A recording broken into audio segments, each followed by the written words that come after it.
everybody? It's very empty in here today. It's the Oh, it's the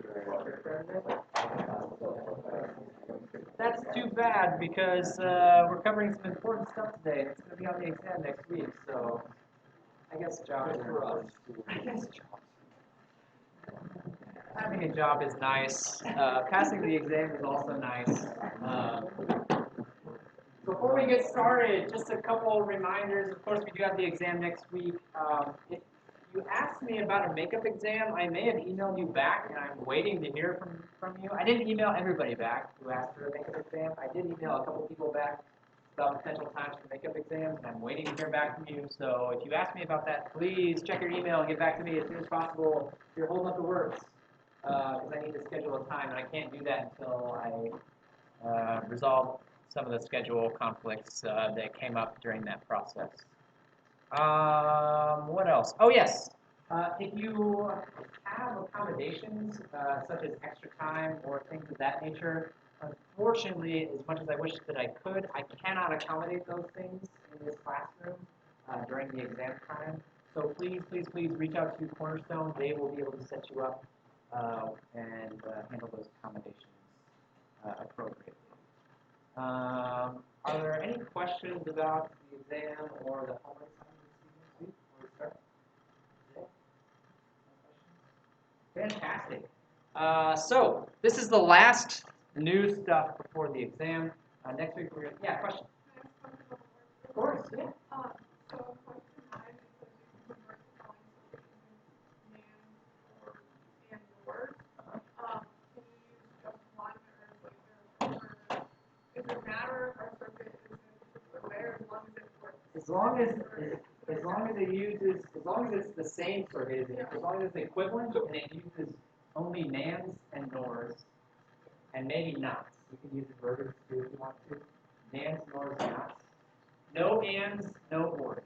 Right? ANDs and ORs are going to be marked off. Other than that, it's up to you. Right? Whatever you want. Great question. Any other questions on homework or exam stuff before we dive in? All right. Yeah, question. Yeah, just about the The multiplexer. Yes. There was so on the input side, there was two inputs. That went to it looks like a ground. I couldn't really tell. So if it looks like this, that's VDD, that's high voltage. If it looks like a triangle, that's low voltage. Yes, that's a 0. Right? Or you might see ground look like this. I don't remember what it exactly looks like. I guess I could look it up on the. Let me just look it up here on the. Let me just look it up on the website real quick, and we'll clarify this once and for all. Right. So over here on the left side, I know this is really tiny. Let me zoom in here. This is ground, right? That's a 0. In other words, that's a logic 0, right? This over here. This guy and this guy, that's positive voltage. That's a logical 1. Right? That's high. So you can treat that as a 1. You can treat the other side as a 0. Cool? Yes? Question 4. Okay. Should we have the standard voltage in right? It's certainly possible. Not necessarily exactly the same for reasons that we discussed on Tuesday. It is possible to simplify an expression into many various forms. I think it would be nice if you ended up the same way, and it's certainly possible for you to end up with the same one, right? But the K-maps can be interpreted in different ways, so there's a little wiggle room there, I guess is what I'm trying to say. You could come up with different answers that aren't exactly the same, and I would still count them correct. Yes? There's this correspondence in the video, which is that on the multiplexers, like which binary kind of input corresponds to like which signal you pass through. Sure. You decide which is which. It seems like it just went top to bottom, at least in the video, but I don't know if that's the way. So these are labeled, and you can see that they are also labeled from top to bottom. Okay, so they just run through the. If you don't see the labels, then it's implied top to bottom. Yes, great question. Thanks for asking. Any other questions? Any other questions? All righty. Let's try some review stuff then. Let me switch back over to my review questions here. down to normal.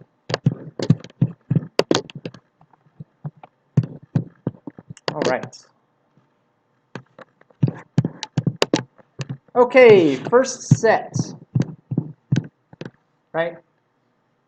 Couple questions here. We talked about universal gates. We said a NAND gate is a universal gate. Why do I say a NAND gate is a universal gate? Yeah. NAND can make any of the other gates that we've talked about so far, right? We also stated that NOR is a universal gate, but I didn't actually prove it to you. So I want you to prove it to me. Prove that NOR is a universal gate.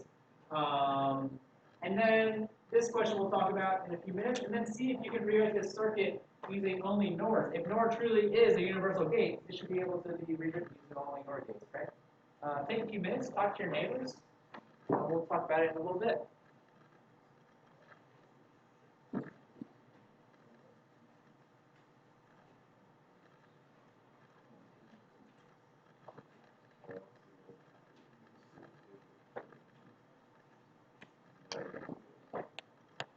How you doing?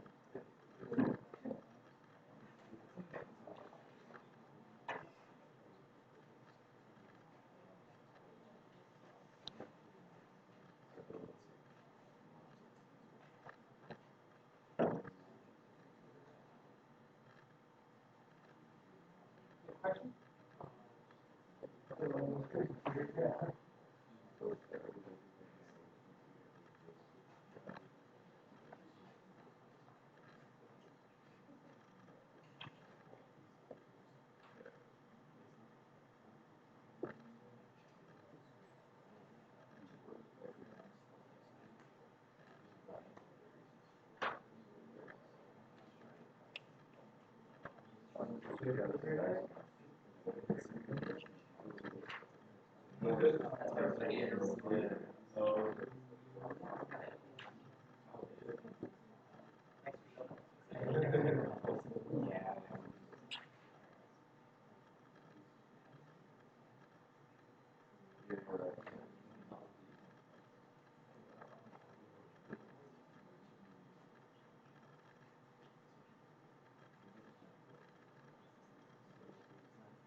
Figure out how to make it singular.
it's very similar to the, it's similar to CSE, but basically reverse others. And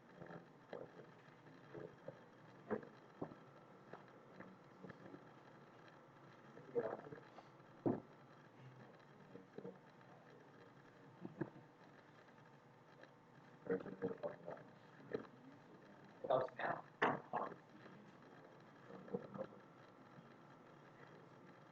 Anybody want to come put the answer for number 1 up on the board?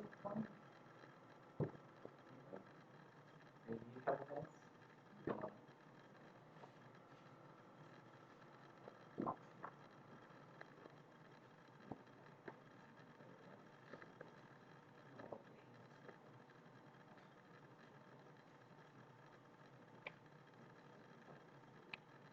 There you go.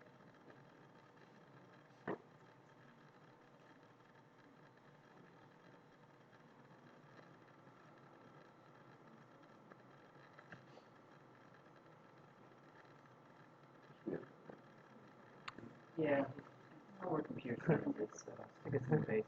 Yeah, like the cat that was just doing the right.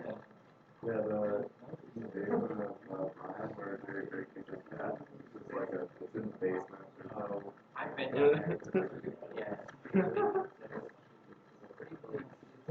That's what I call it. Very successful. They're human and Oh, yeah. A lot of times they won't put windows in circuits, especially if they're doing local takes because the light messes with stuff. Yeah. We aren't doing anything like that. Like, yeah, everything, all the inverters are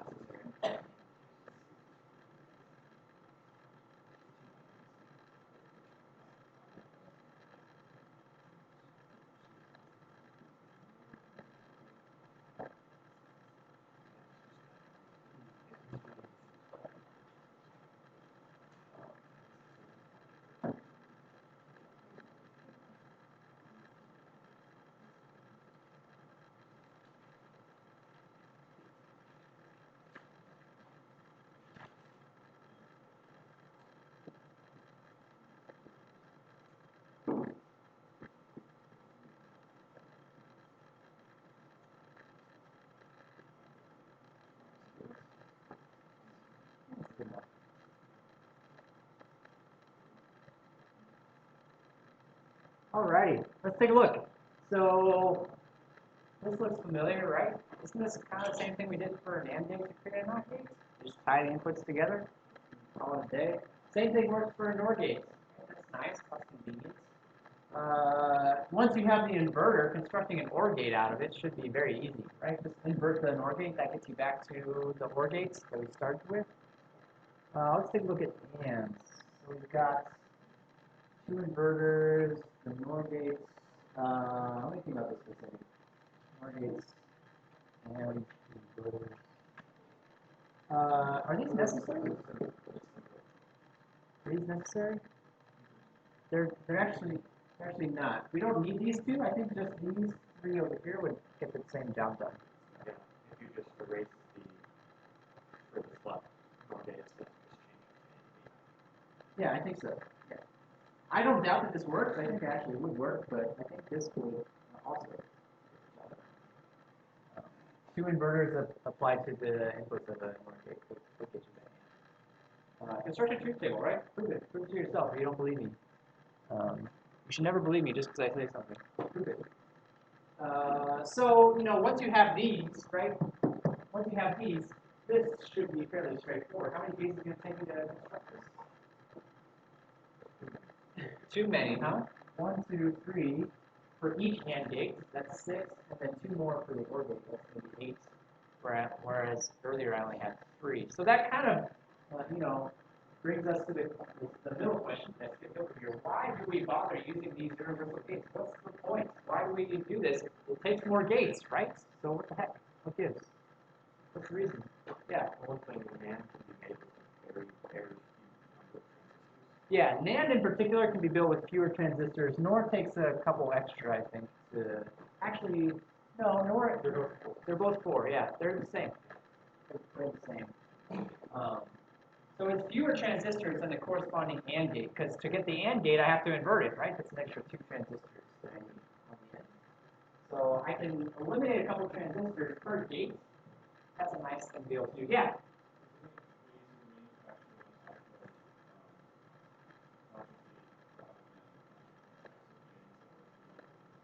Exactly, yeah. So, I mean, when I create a chip, I need to construct a very sophisticated, complicated logic circuit with lots and lots and lots and lots and lots of gates, right? So what's easier, trying to figure out exactly how many of each type that you need, or just creating a whole bunch of one type and then wiring them all together in the specification, right? It's a little bit more involved than that. That was a pretty gross oversimplification of how to design chips. Don't try it at home. Right, it's simpler from a design perspective to think in terms of NAND, and the fact that they have small numbers of transistors as well means that we ultimately gain in terms of how many of those things we can cram onto a chip. Right? How many can we actually fit in the same amount of space? We get more NANDs in there. You will still see inverters used as well. Typically, NANDs and inverters work nice together because an inverter is still only 2. Right, whereas a NAND is still 4, even though I can create an inverter out of it, it's 2 extra transistors to do that. So you'll oftentimes see NANDs and inverters used together. Any questions? Let's take a look at that second point in a little bit more detail. You might remember this video from, or this circuit from the video, right? My question to you is this. What's the difference in transistor count between these 2 circuits? Right? Notice I didn't actually perform the substitutions here, so this turns into 3 NAND gates, right? This is a NAND gate, this is also a NAND gate, this is also a NAND gate. So take that into consideration when counting the transistors. Count how many transistors are in this circuit on the left, how many are in this on the right. I know you guys love thinking about transistors, right? This should only take a couple minutes.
Did we draw an exclusive order? I mean, it's and the orders, right?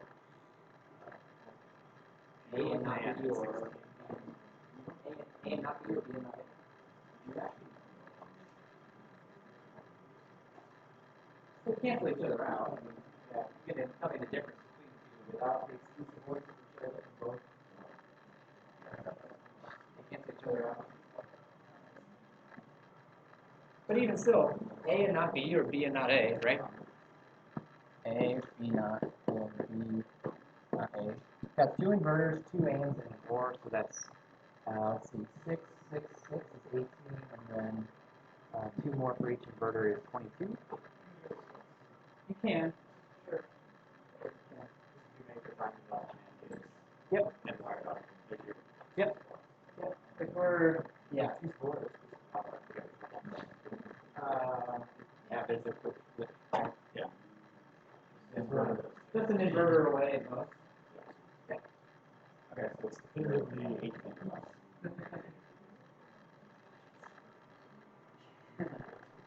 So who's got it? What's the difference? 10. It's 10. Think about it. An AND gate or an OR gate has 6 transistors in it. So here, just this configuration, that's 1, 2, 3.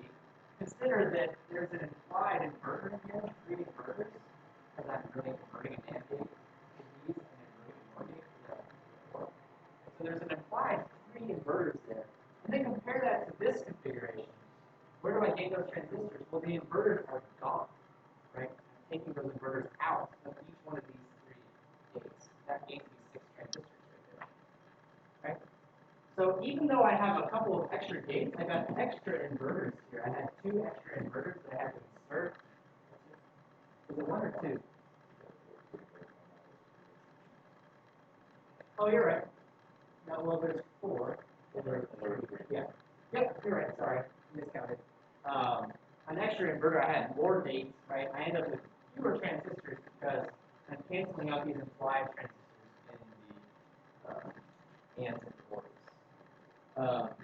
So there's another important reason why we like to use fewer transistors that we haven't talked about yet. Does anybody remember? I think I touched upon that briefly in the video. Every time a signal flows through a component, whether that's a gate or the transistors that it goes out of, right? It takes time. It's not instantaneous. It happens very fast. We can't detect it, but it does take time for that signal to pass through. The more transistors I have, the more delay I'm injecting into my system, right? So it also affects speed very much. Affects speed. The fewer transistors I have in my path, the faster in general it's going to be. Yeah. What's the Vhdl take that into account? It tries to. So the way that the FPGAs work is actually very different. We're going to talk about this in more detail later. But just to give you the quick answer right now, it's kind of a misnomer to say that you're using logic gates in an FPGA on the hardware. They sort of cheat a little bit. They compute the output of your circuit as a function of inputs to outputs, and then record that as a table on the FPGA. So there's no actual gates required. It just looks up the inputs and then pulls the output without having to actually compute the. So if you run on models, does that take into account? That's all done on software, so yeah. That's sort of an idealized case, right? Okay. Okay, so you can't do things that rely on that. So delay is still important, and Vhdl does have ways of analyzing delay. We'll talk about delay actually when we start talking about sequential circuits after the first exam. It matters a lot more when synchronization comes into play. Right now we're not synchronizing anything, so if it takes a little bit longer, it's like, whatever, right? When we start synchronizing stuff together, then it's going to become a major factor, and we'll have a much more detailed conversation about delay at that point in time. I'm glad you're thinking about it, though. Glad you're thinking about it. Any other questions about this problem before we try something different? Cool. Let's take a look at some multiplexers. Construct a truth table for 2 input mux. We actually did a 4 input mux in the video, right? I want you to do this for 2 input multiplexers, and then you see I asked you to do a whole bunch of other stuff, right? We got some K-maps in here. That'll be fun. Everybody likes K-maps. Take a few minutes, see if you can work through some of these, and if you get done, let me know, and I might have you come put the answer up here on the board.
mean, it should match up nicely.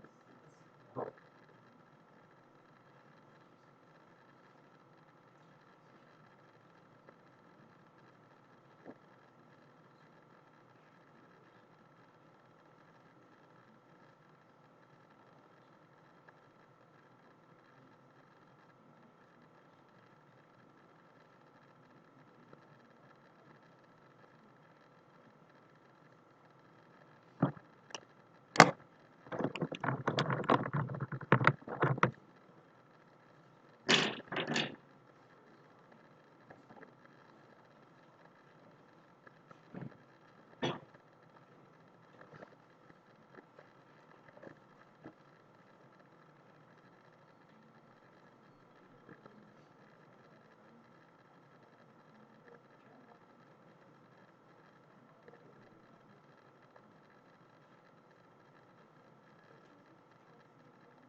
We have other features also.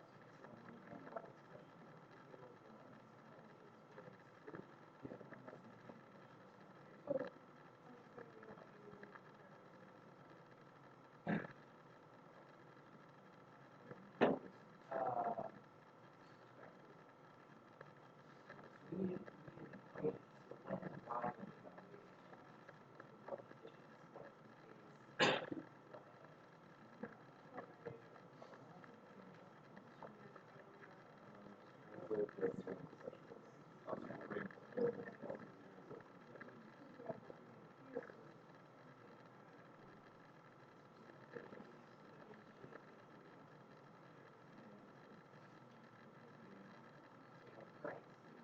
So this is the title. This is the line that the zero the difference here is we understand that fact.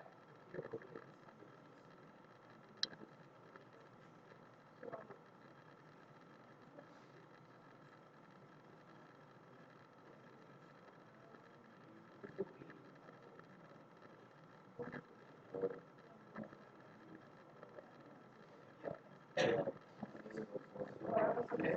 I mean, you could simplify it if you want. You can. Yes. The last one, do you only use visual for months to draw a circuit diagram for the one? You can just use the components. You can just use the.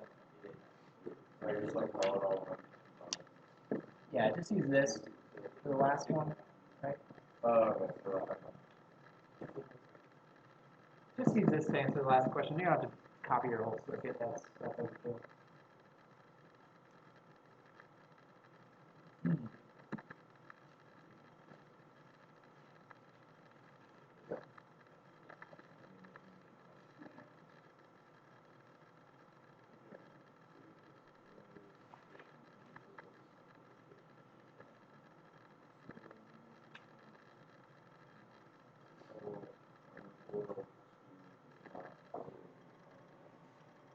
So I guess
the whole that, this whole thing.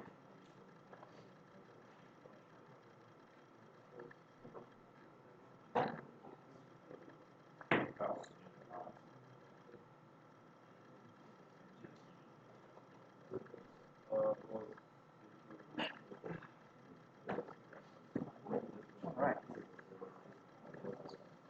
Can I get some people to help me out with this? Who wants to come up with the first one up here for me? You want to help me out? Come on, guys. I know there aren't many people here today. Now's your time to shine. Yeah. Maybe do the second one for me? With an expression? Yeah, come on up. Third one, Gamer. You want to do Gamer? Come on up. Yeah. Circuit diagram. Yeah, come on up.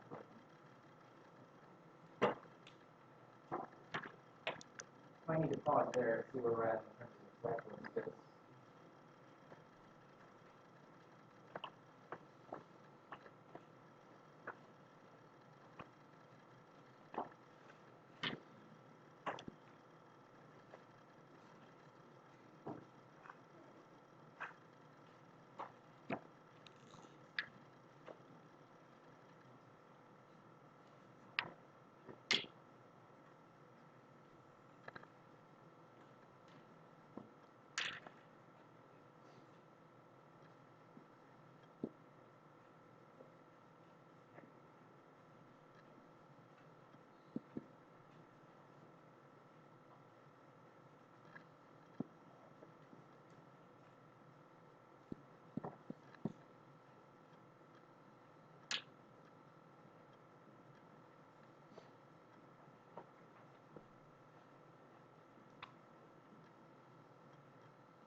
Fantastic.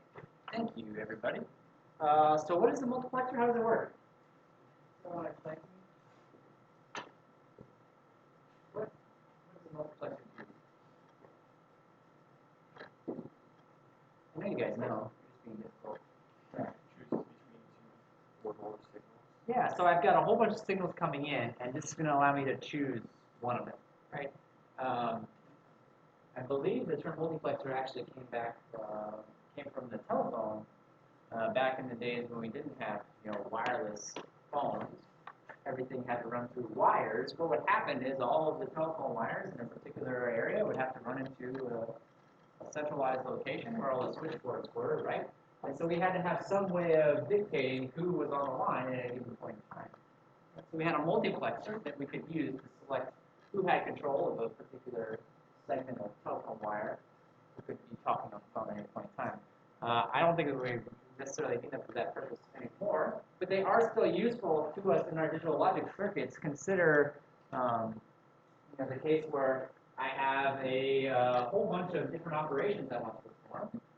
Right? I can have all of those operations active at any given time, and then I can use a multiplexer to select exactly which operation I want the output. Right?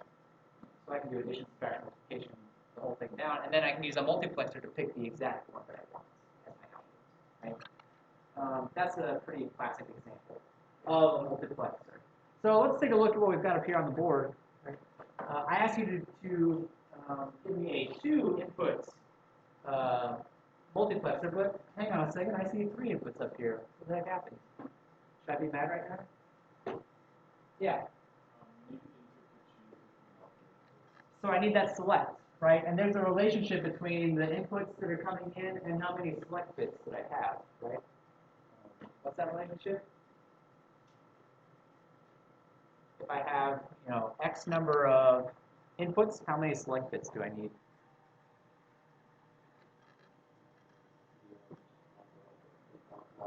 Log base 2, right? Or I guess an easier way of saying it for most people would be if I have n number of select bits, I can have 2 to the n inputs, right? That's actually probably more common representation than you might see. Okay, let's take a look. Here we see the select bit is all listed as 0, right?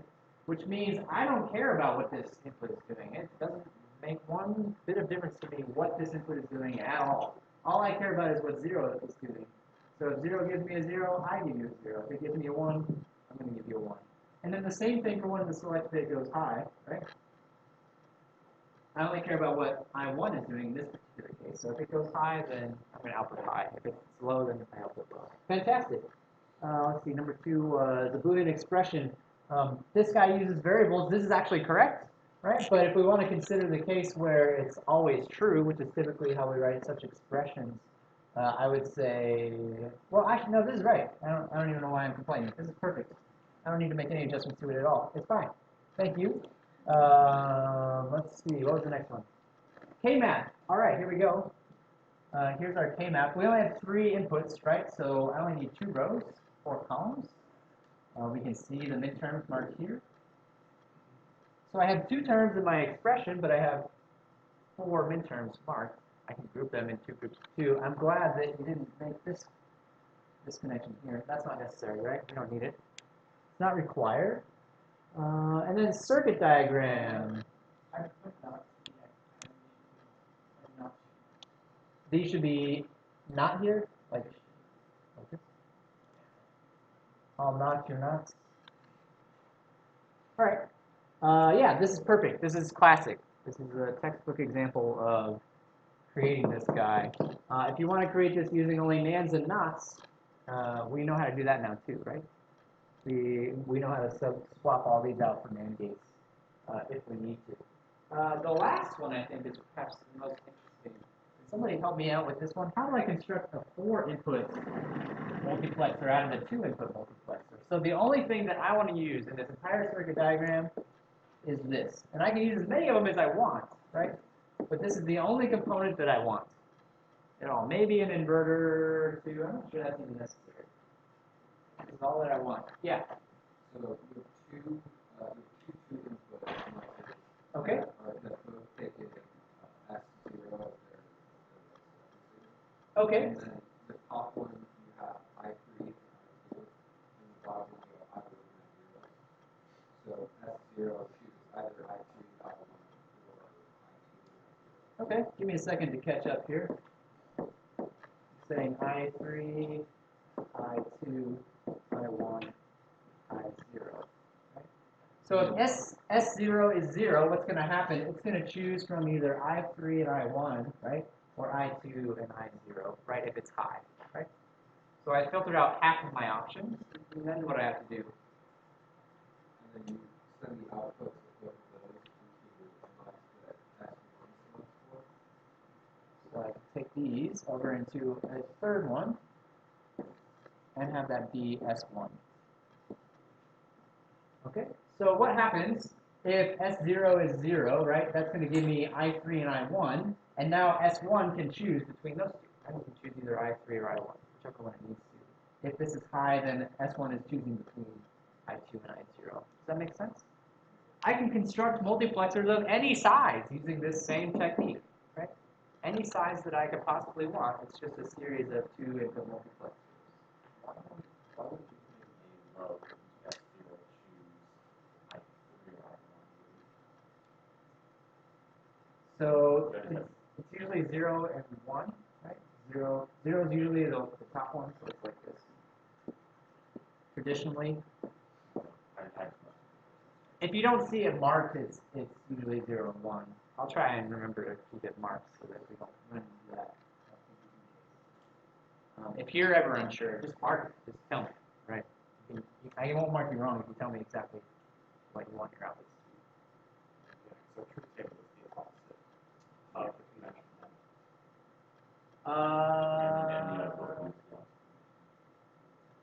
Does it?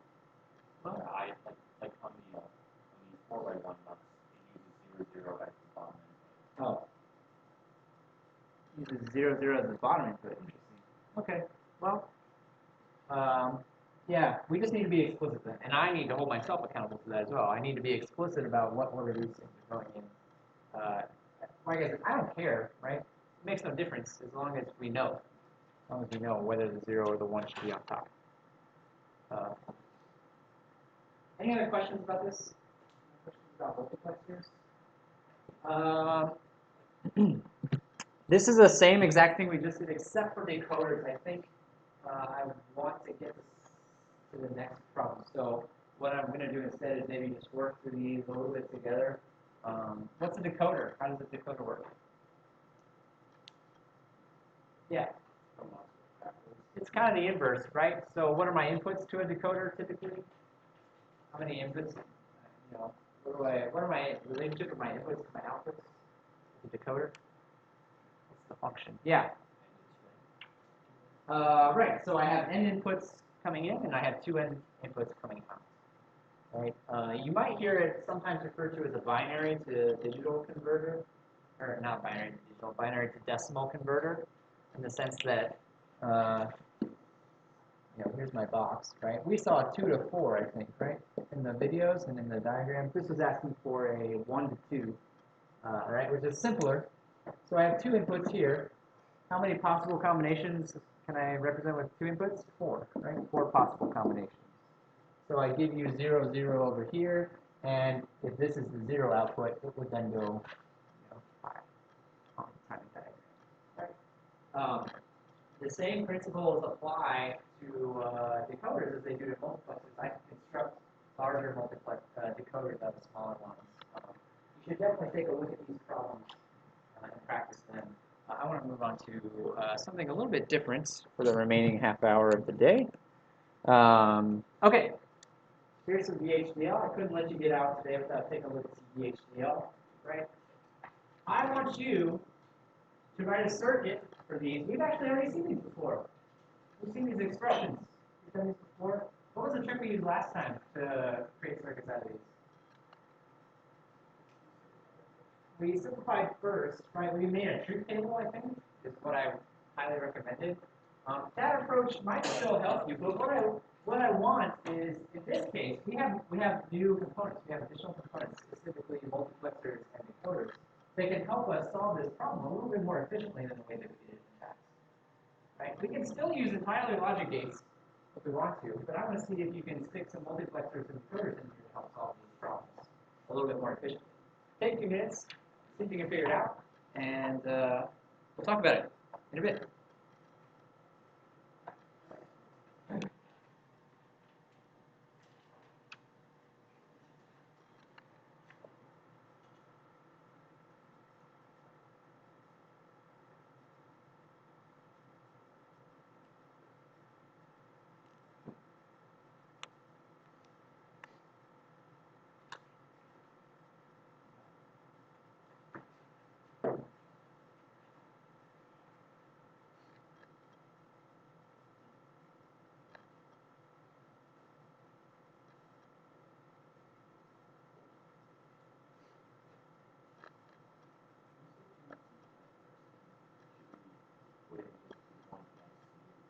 I mean, what I mean by that is try to use multiplexers instead of entirely logic gates like we did last time. That's what I mean by that. Try to do it as is without rewriting the code.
guys need a hint? So I'm not sure we need a truth table necessarily. I mean, a truth table worked really well for us last time. I'm not going to tell you not to make one. I think it's good practice, but I don't think it's absolutely necessary here. Let's consider how many different options do I have for x? Let's just focus on x. How many different options do I have?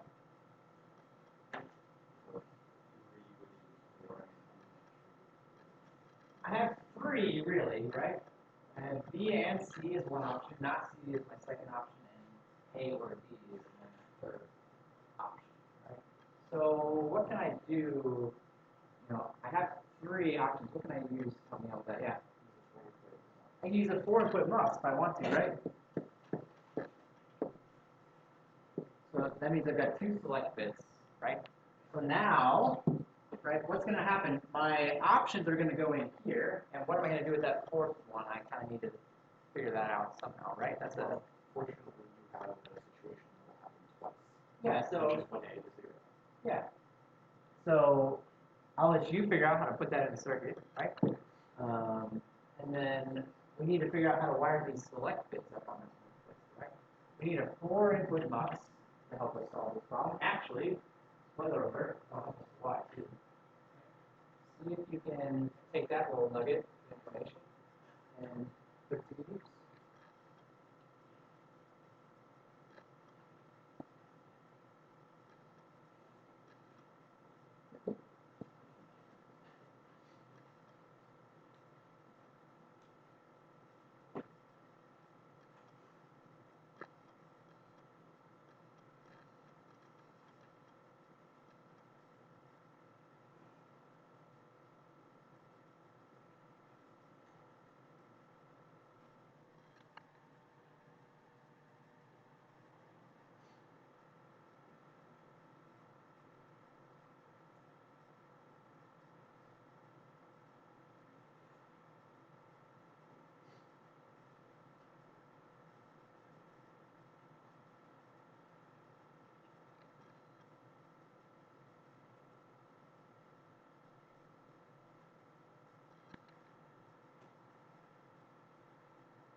Makes it easier for it, absolutely.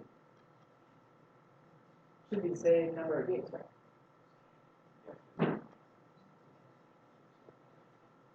Actually, it might be a few less.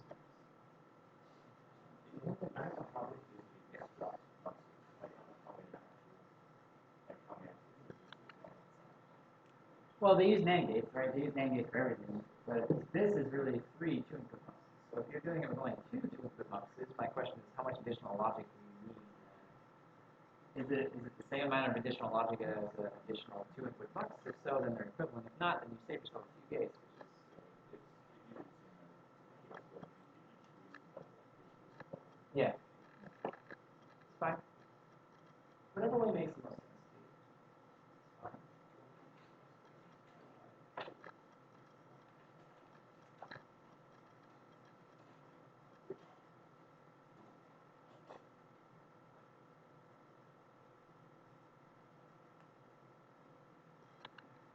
Tricky, right?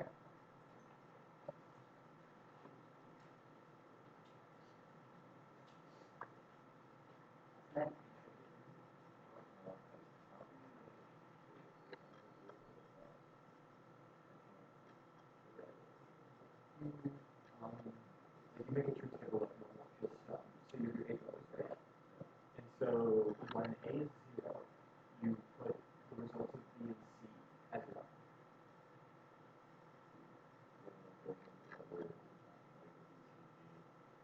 So you have A, B, C as your 3 inputs, right? And then you have your output, right? We have a D when it comes to Y, which you know, yeah. Oh, okay, yeah, then you, sorry, then you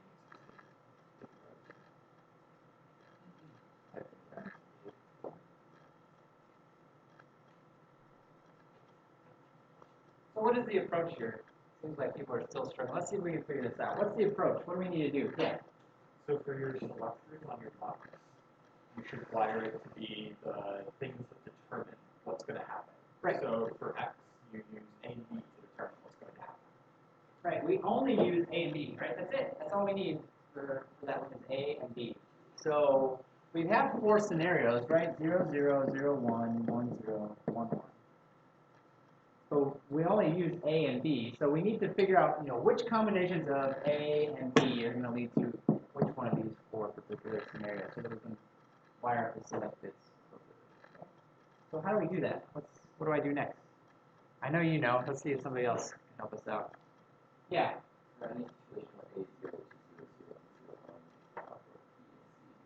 For any situation where A is 0,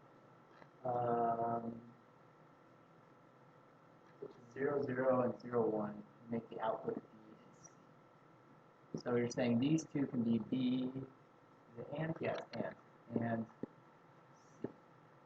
So you're letting this reference A and this reference B, I take it? Is that kind of the strategy that you're using here? Okay, I like this. What else happens? What else do we need? Yeah. So for 1, 0, it would be not C because A is bigger than B. Perfect. Not C. And that leaves us with this else condition, right? Which, by process of elimination, has to end up as A or D. So what is this going to work, right? If A is 0, I get my appropriate thing. If A is greater than B, I get my appropriate output, right? If none of those conditions is true, then I get my appropriate output. So we would just need to, how do we actually hook up these select bits then? What do we need to draw in terms of a circuit? Yeah. Wire A and B selectors. Yeah, there you go, perfect. And then you have your table where things go. So on this side, we just need to do, like this B, C, and them together, right? And then feed them in. There we go. Why not? Actually, there are 2 rows back Yeah. there. There we go. Continue down. Right. Done deal, right? Done deal. Any questions about this process?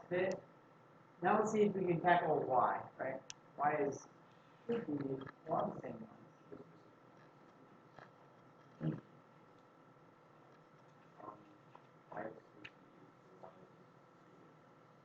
Actually, I shouldn't have erased that yet.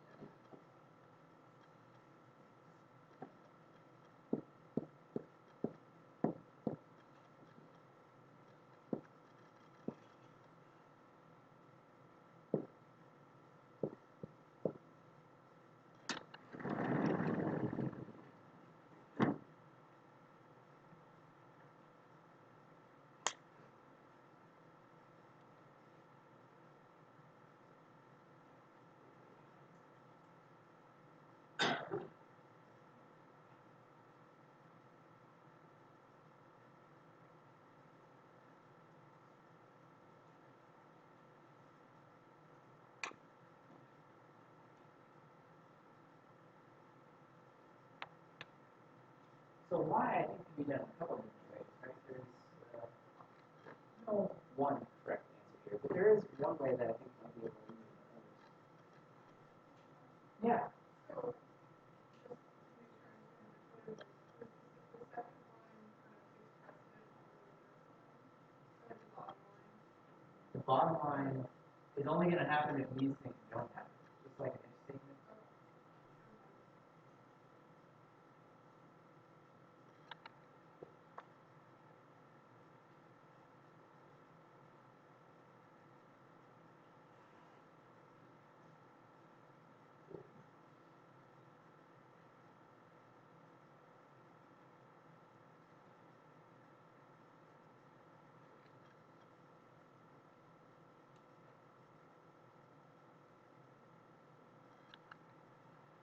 Yeah. Sure, yeah.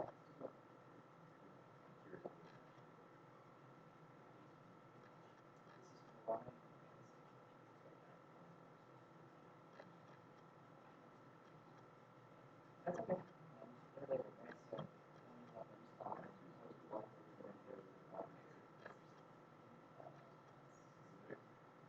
Well, so when we use could. You could. But that's very uncommon. Yeah.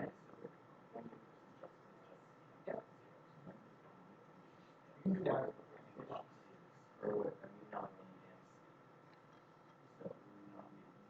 Yep.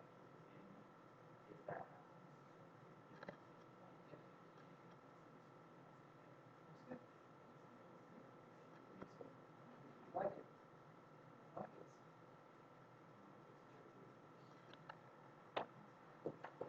Somebody want to come put their solution up on the board for us? Yeah, you can show me yours. We might try a couple solutions for this, actually. I have one for Form for months? You want to put yours up on it? That'd be great too.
Oh yeah, I did notice. I didn't notice actually. The ampersand is the not the actual. I made that mistake also. I made that. That's yeah, it's okay. I mean, there's worse things. Yeah, that, Don't worry about it. okay. Yeah, I entirely forgot. Proceed. Yeah, I did that exact same thing. I saw the Proceed. ampersand. I'm just like, oh, it's an end. Yeah, clearly. Easy mistake to make. Yeah, it's just bitwise and.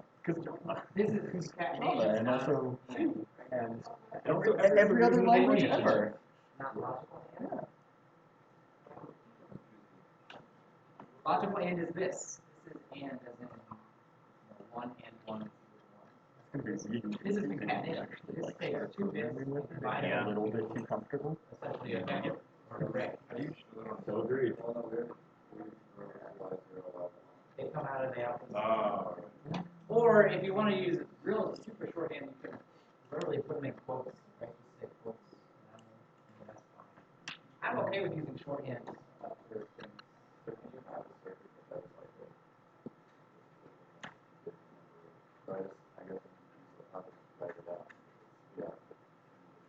So if it's going to be 2 bits, right? What does that mean? That means I actually, so we'll take a look at their solutions. If it's 2 bits that I'm outputting, instead of just 1, these are all handling 1 bit, right? So if it's 2 bits, I can still handle that. I just need to duplicate this entire thing.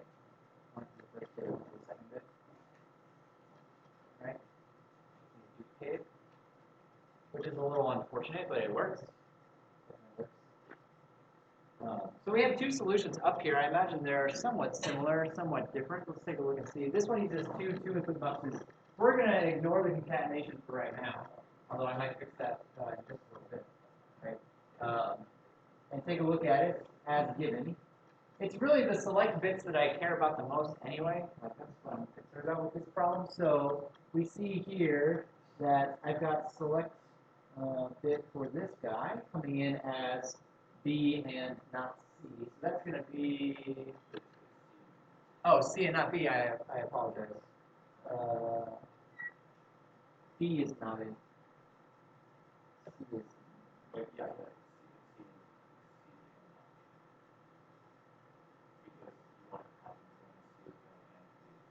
Oh, you want to happen when C is, so it's the opposite of this.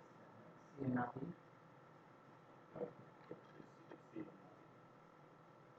C and not B. Yeah, so I'm sorry. We are, yeah. C and not B. So C and not B. Exactly. That's the condition that's specified. So that chooses, that's going to choose the second condition here, right? And then when it's low, it looks like it's choosing just C by itself, which is the final condition. 1 and C. And then over here, for our select bit, we have just A by itself, which is the condition up here. A is 1. So that's a good solution using two input muxes. Over here, we have the same thing, but with 4 input mux. So let's take a look at the difference between this one. It looks like it's actually, in terms of select bits, exactly the same. We have not B ANDed with C and A coming in here, right? And then the various inputs over on the right side. One thing that I did, I for some reason did A and B instead of A and D for my one. Well, that's okay. Yeah. So what I want to do is actually show with the concatenation. So let's do this with concatenation, right? The way it's supposed to be done with concatenation. So what we have instead, when A is 1, I want it to be A. So here A is 1, right? This will just marker sucks.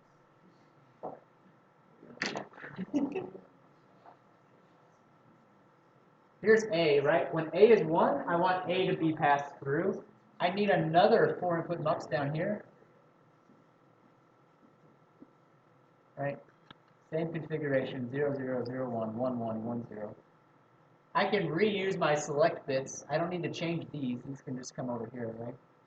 A can also just begin for this other one. And then for this mux down here at the bottom, I'll put my conditions, right? And then I just need to figure out the remaining ones. So when it's not B and C, when that's true, I want, let's see, A is 0, not B, and C is true. So that would be B here, C, not C down here, right?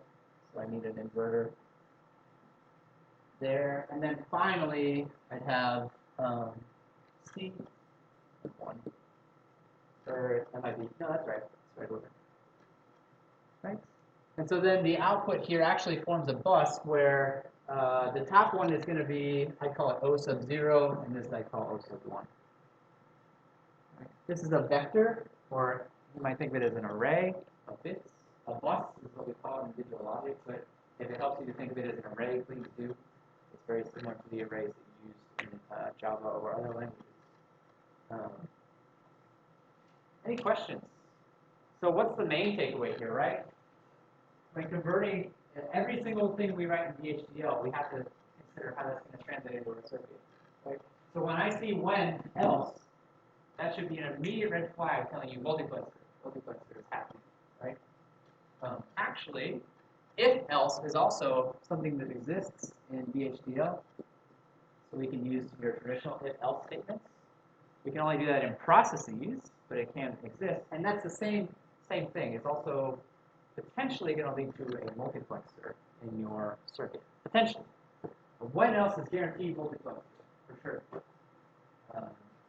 So if you see when else, try to use multiplexer. Any questions?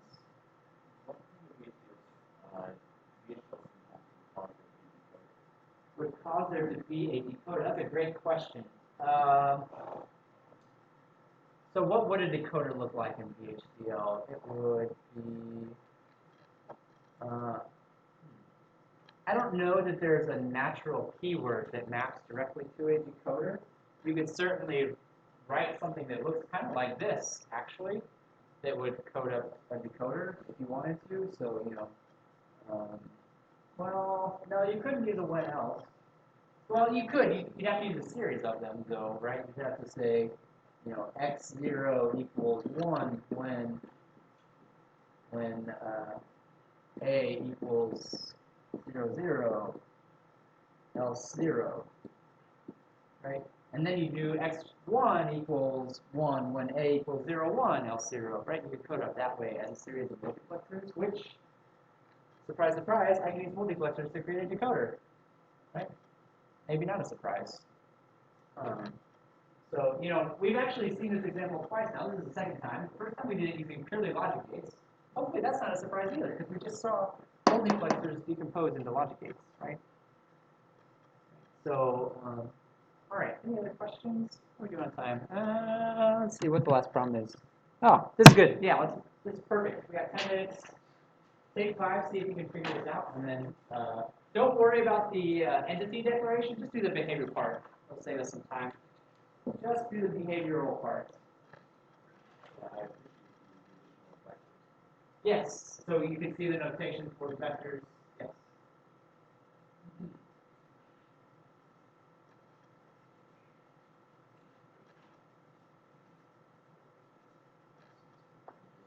Yes.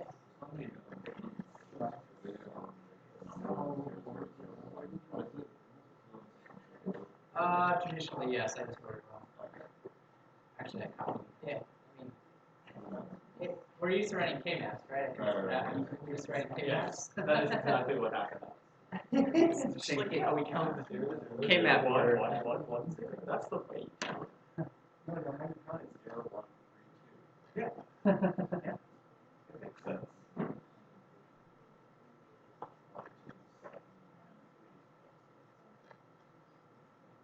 But see, if we counted 0, 1, 3, 2, then actually in binary this would represent 2, and this would this would represent the quantity of 2 still, and this would represent the quantity of 3. So we'd be in the same boat. We'd have to flip them. So we came out. I don't know if that makes sense. It's not important. Carry on. Don't mind me. I'm just a babbling professor.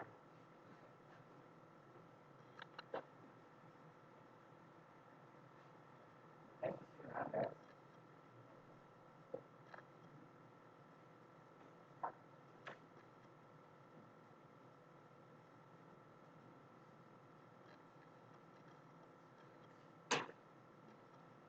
Yes. It means it's a vector. It means there's a full bit there.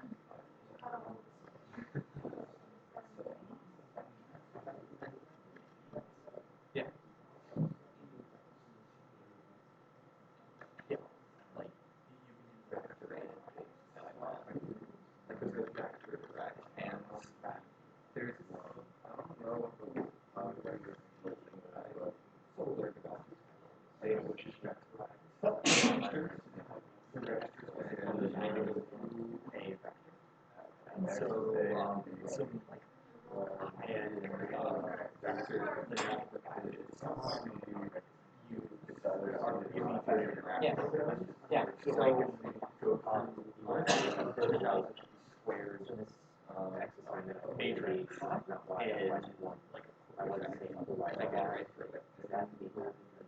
which is amazing. I because that I doubt Otherwise, why? I believe that would work. Yes. I have to honestly type it in myself and see if it does matter or not. I believe it would. No.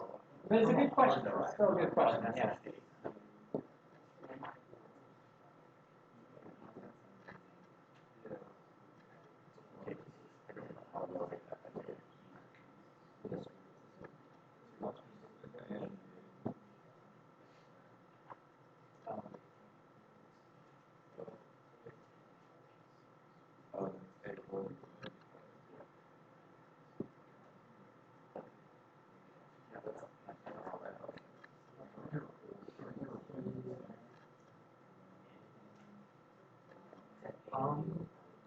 when you do the ampersand there for concatenation, what's that? That is telling it to do in bit blocks. I'm sorry. Yeah. What would the four vector have to do with the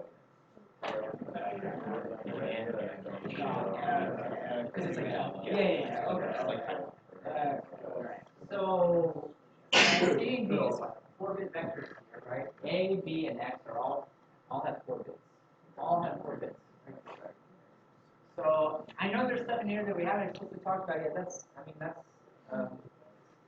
That's perfectly okay. I wanted to see what you came up with, right? What you figured out. Let's talk about what's actually happening here, since it is a little confusing, right? What does it mean to AND 2 4-bit vectors together? We haven't really explicitly talked about that yet. What does it mean? What am I going to do? Yeah, it'll be parallel. I'll line them up, right? So here's my first one, right? Here's my second one. The AND is just going to line them up like this, and I end up with the result, right? That's called bitwise, right? That's called bitwise, exactly. Bitwise ANDing. That's what's going to happen. Vhdl is built to deal with vectors. So In terms of code, this should be just fine for us. It likes vectors. It likes bitwise vectors. So that shouldn't be a problem for us, right? Same thing for OR, just a different operation. Okay.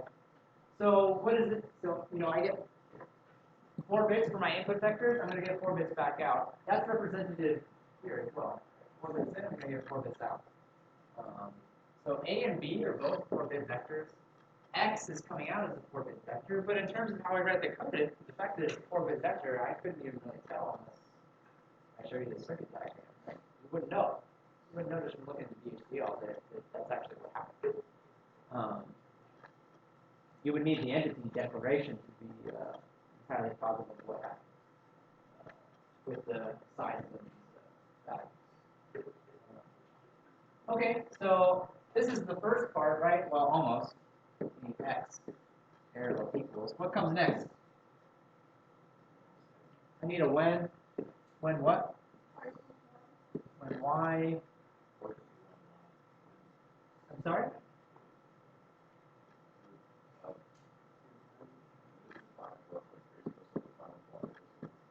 Yeah, so that was going to be my next question. How do I know what y is? You define it on the line above. Do I need to do it on line above? No, they're all. Yeah, good. Good. But we're good serial programmers at heart. I can do it wherever I want. I can do it everywhere. It's my party. I can do it wherever I want. Right? So I say y XOR or y equals XOR CD, right? I'll put it up here just to make you all happy. I'm not doing it for me. I'm doing it for you. Okay, cool. And then otherwise I say what else? A or can you do y? Or is it can you do when y? I believe you can. When people ask me syntax questions like that, my answer is almost always type it in and see what it says, because as much Vhdl as I write, there are still syntactical things that surprise the crap out of me when I use it. So type it in and see what happens when it comes to syntax. Any questions? Thanks for hanging out, guys. I really appreciate it. I will see you on Tuesday. Have a great weekend.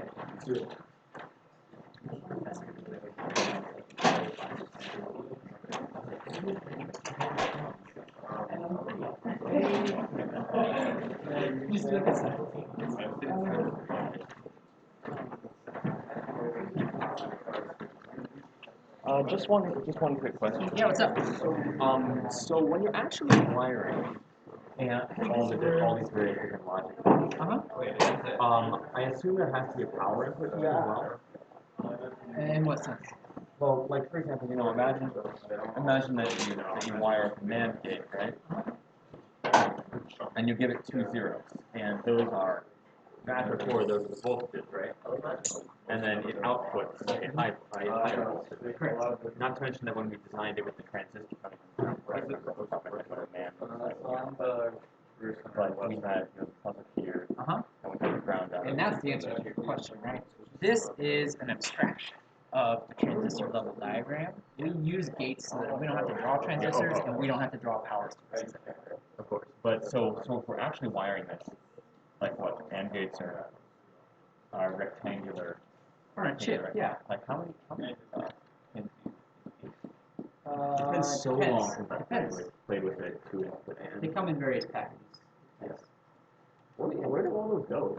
Like other than obviously whenever 2 signals need an output, what are the yellow ones? 2 of these pins will be power and ground, right? Yeah. My reference voltages, and then typically they're not going to pack just one gate on here. There's actually going to be multiple. So in this case, I have 6 pins left over, so that allows me to do. Whoops, not draw. I guess it just depends on the right. Here's my NAND that's going to output here, and then I have another one that uses these 3 pins. Okay. 2 in. So well, I guess it depends on what you made. It depends on the package. Depends on who makes it. Yeah. But typically they package multiple gates on a single chip. Makes sense. Yep. So, Just out of curiosity, we are in Vhdl on the exam, right? yes, the kind of stuff we've done in class, yes. It'll be very basic stuff. You're going to be writing VHDL on the next homework. Actually, I put a VHDL thing on this homework site. Didn't I? Yeah, I did. And your next homework, your next lab will be in VHDL. Wait, so are we actually writing VHDL on the exam, or are we just answering I might questions? have to write a little bit. Okay. It could go either way, right? I could Yeah. give you a circuit, say write VHDL, or I could give you VHDL and say give me a circuit. Right. Yep. I don't know if you remember Patrick. Hey, Patrick, how you doing? Good. I was in your 131 class. Oh, okay. And I'm looking at applying to like a computer science internship in Germany Okay. next summer. The application isn't out yet, and I was wondering if you'd be willing to give a recommendation. The answer is probably. Why not? Do you know when it's due by any chance? It's not out yet, but it'll be due like late January. I think it's January Okay. 31st. My standard procedure is why don't you show up to my office hours sometime and we can sit down and have a quick chat. Okay, sure. Because I'd like to hear more about the program and all that stuff. Yeah, no problem. But the answer is probably. Okay. Yes. Yeah. So just swing by sometime. We'll talk about it. Okay. Cool. Is there like a specific set of office hours? My office hours are posted on the website, so I mean So anytime. any of Anytime. those? I don't care. Yeah. If I'm in my office, I'm available for whatever. Okay, So just show up. cool. Well, thanks. Yeah. I'll show up probably the next Wednesday. Okay. I was just wondering, I have my my first exam for this class is on next Thursday, and I also have my first exam for 240 next Thursday. Yep. This is gonna be like my first round of comp sci exams. Okay. I'm a freshman. Yep. Do you have like a suggestion as to like what I should do? Should I bump the 240 back, or do you think I can take them both on the same day? Or I mean, I don't see any reason why you couldn't take both on the same day. They don't help. I mean, is there some time in between? Like, are they like back to back? I have a class in between. You have a class in between. I mean, you know, if you're really worried about it, I usually don't care if people want to show up and take the makeup exam. I don't have the exact time for that yet. But unless there's a direct conflict between the two, typically I expect people to just show up Okay. and take it. Yeah, at the time. I'll try to take them. Yeah. Thanks. I just had a quick question. Sure. I know you talked about it a little bit in class, but Uh-huh. for the problem where it gives us the VHDL code and we have to put it into a circuit, Yes. is it alright if we just do quotes 1, Yes. 0, 0? Alright, thank you. Perfect. Please do.